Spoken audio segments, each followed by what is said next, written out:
Cette vidéo est sponsorisée par Edward Bernays, l'homme qui a prouvé au monde qu'avec un bon slogan, on peut vendre du cancer à une féministe en lui faisant croire que c'est un acte de libération. Ah, le Népal. Septembre 2025. Une magnifique histoire, n'est-ce pas? La jeunesse, la pure, la spontanée génération Z, privée de son droit le plus fondamental, scroller sur TikTok, se soulève comme un seul homme pour renverser un tyran corrompu. C'est beau comme un communiqué de presse du département d'État. C'est touchant comme un discours de George Soros sur la société ouverte. Sachez d'ailleurs que le cadavre du jour a été sélectionné par la plèbe éclairée qui finance cette petite entreprise de démolition sur Patreon. Ils ont l'odorat pour flairer les opérations sous faux drapeau. Et celle-ci, elle empeste. Alors, décortiquons ensemble cette fable pour enfants soldats du numérique. Le pitch officiel est simple. Le méchant Premier ministre K.P. Sharma Oli, un peu trop copain avec Pékin, ose couper l'accès à 26 plateformes de décérébration massive. Sacrilège. La jeunesse, dont 40% n'y travaillent ni avenir mais une connexion 4G, s'embrase. Des manifestations pacifiques qui, par le plus grand des hasards, dégénèrent en incendie du Parlement, lynchage et évasion de 12 500 pensionnaires de la prison de Katmandou. Le chaos, le sang. Et à la fin, miracle, le tyran tombe et une nouvelle première ministre intérimaire, Sushila Karki, apparaît sur un nuage de bons sentiments promettant de rétablir Internet et d'éradiquer la corruption. Un conte de fées. Un conte de fées écrit avec les pieds par un stagiaire de la CIA qui a trop regardé de tutoriels comment organiser une révolution de couleurs pour les nuls. Car pendant que la presse occidentale s'extasie sur cette révolte de la Gen Z, elle oublie délicatement de zoomer sur les détails qui fâchent. Oh, bien sûr, les griefs sont réels. Le Népal est un État fragile, rongé par une corruption endémique et un chômage de masse qui trappe les jeunes. C'est le terreau parfait. L'Empire n'a jamais besoin d'inventer le feu, il se contente de souffler sur les braises. Et pour souffler, il a sorti la grosse artillerie. Vous voulez des noms? Allons-y. La National Endowment for Democracy, la fameuse NED, cette vitrine légale de la CIA. L'Open Society Foundations de l'éternel George Soros.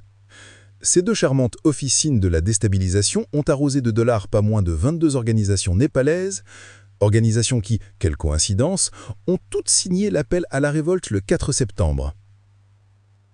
L'ONG Ami Népal, présentée comme le cœur battant de la coordination sur Discord, est non seulement gavée de fonds de la NED, mais ses cadres participent aussi à de sympathiques programmes d'échange avec le département américain d'État.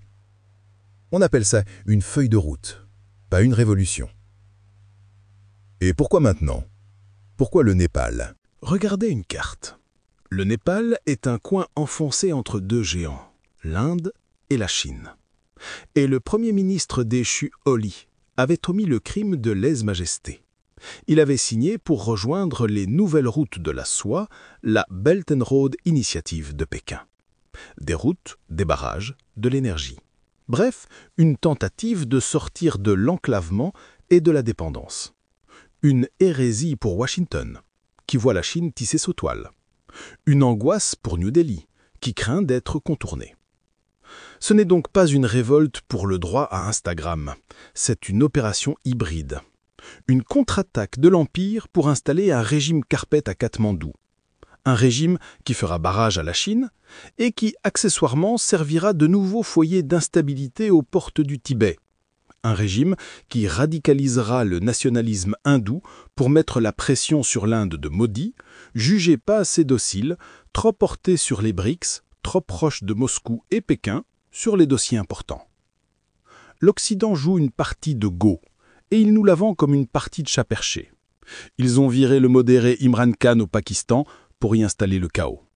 Ils ont fomenté un coup d'État au Bangladesh pour y déchaîner les extrémistes et persécuter les hindous. Et maintenant, le Népal. C'est une stratégie d'encerclement. Affaiblir l'Inde pour isoler la Chine. Déstabiliser la Chine pour faire tomber la Russie. C'est la doctrine du chaos, appliquée avec la brutalité d'un bulldozer et la finesse d'un poste sponsorisé. Alors, la prochaine fois que vous verrez des images de jeunes gens brandissant leur smartphone comme une arme de libération massive, demandez-vous qui a payé la facture de téléphone.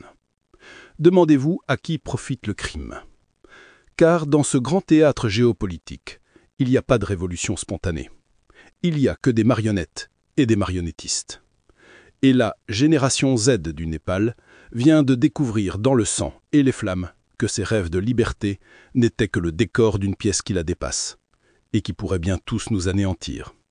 Si cette autopsie de la propagande impériale vous a plu, rejoignez la cellule de contre-offensive, les munitions complètes, le script, les sources, les documents déclassifiés qu'on a trouvés sont sur notre Patreon. C'est aussi là que se tient le conseil de guerre, où vous proposez et votez pour les prochaines cibles à disséquer. Et enfin, un like, un partage, c'est un petit caillou dans la botte de l'Empire. Faites saigner leur algorithme. La guérilla informationnelle ne fait que commencer.